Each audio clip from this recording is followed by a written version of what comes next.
into my soul for all the world's answers, it's evolution.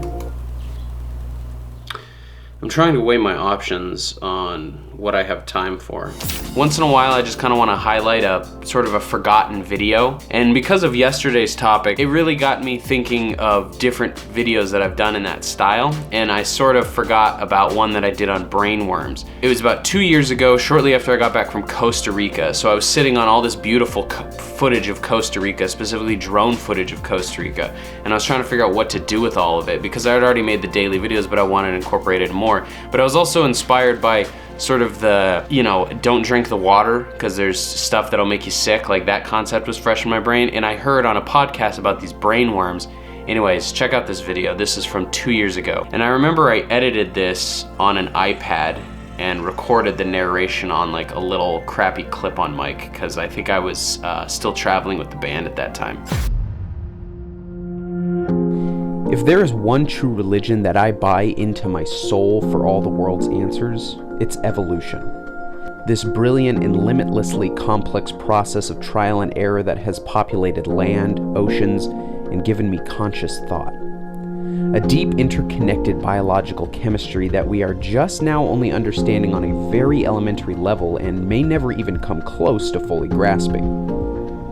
With human environmental impact of our oceans, fellow species, and our own health, one thing is for sure, this chemistry and enigmatic ecosystem is delicate. Look at the percentage of human beings. Half of Brazil has the... On my drive to Milford this morning, I was listening to the Joe Rogan Alex Jones interview, and the topic of brain parasites was brought up. This evidence-based theory that parasites are affecting our brain and changing our personality on a significant scale all over the world. It sounds pretty crazy, right? Well, it also sounded pretty awesome. I began to look further into these parasites and found many real-world and well-documented cases of parasites infesting our own and many other animals' bodies. Toxoplasma gondii, found in cat litter, which has been routinely shown to modify men into being introverted, lawless, and more likely to disregard others' opinions, while in women it increases outgoingness and an obsession with self-image. T. gondii has also been shown in both humans and mice to reprogram them into enjoying the smell of cat urine, something that has been theorized to be the root of women owning large numbers of cats and mice having a fearlessness of cats, making for easy prey. These parasites come in many different forms, from simple bacteria to actual microworms. A parasite found in slugs that force them to the tops of trees so birds can easily eat them and pass the parasite along through their bird poop, which then becomes food for more snails on the forest floor. It's an ecosystem. As we enter into a new world of science linking newly discovered bacteria that only exist in the human gut to brain activity and mental health, we could be on the precipice of discovering a whole world of microorganisms that are shaping the human psyche.